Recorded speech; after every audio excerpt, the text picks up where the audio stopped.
how do we generally as a society feel more comfortable shaping our reality, our collective reality, I guess, in some way so that it benefits everyone?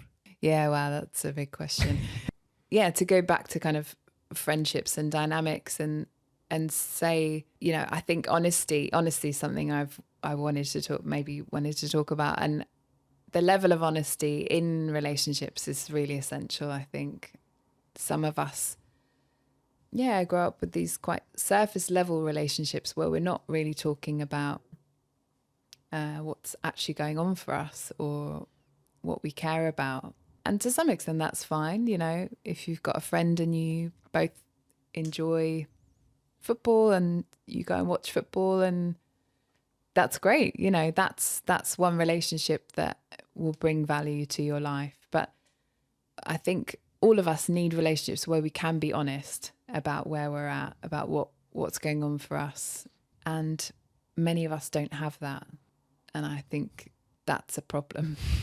And is that something you see, I guess, quite often as I'd love to just explore, I guess, generally the kind of archetypal problems that you see unfold in people's lives, because it's certainly foundational. I think generally, if we're not being honest, then how does everything else trickle down from that or up from that? Yeah, you know. Well, exactly.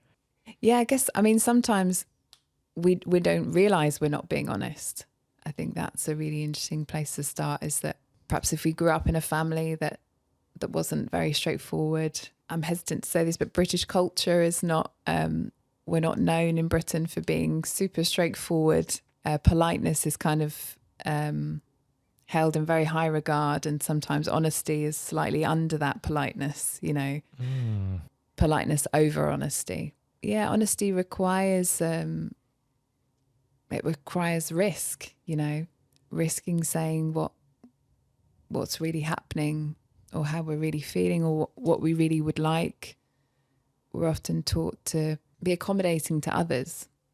You know, how can I be accommodating to others? But if everyone's just trying to be accommodating to each other, no one's really asking, well, but what do I actually need? And what would I like to happen here? And what would I like this person to know? I mean, in some ways, it's kind of the only thing that you can do is actually be honest about your own experience, because it's so difficult. It's already difficult to understand yourself. So to try and understand a different person who doesn't understand themselves is almost an impossible challenge. So yeah, you're right. It's like if everyone's playing this weird game of like reaching for something that they're not actually sure is the right thing to reach for, or take a moment to pause, I guess. Express how things are actually unfolding, and then see whether that does align. So it's like, it's not just you being honest, but it's like collectively we're trying to arrive at an honest characterization of our shared experience. I almost, in my mind, almost feels like I'd assume that honesty is a barrier as well as the underlying cause, I guess, of things going off course. Yeah.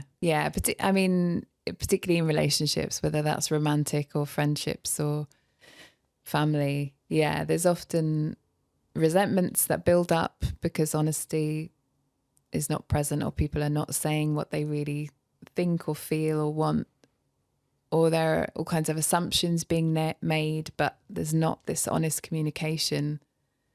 And so, yeah, things are going awry, and people are not on the same page necessarily. You know, one person is thinking this is happening, one person is thinking this is happening.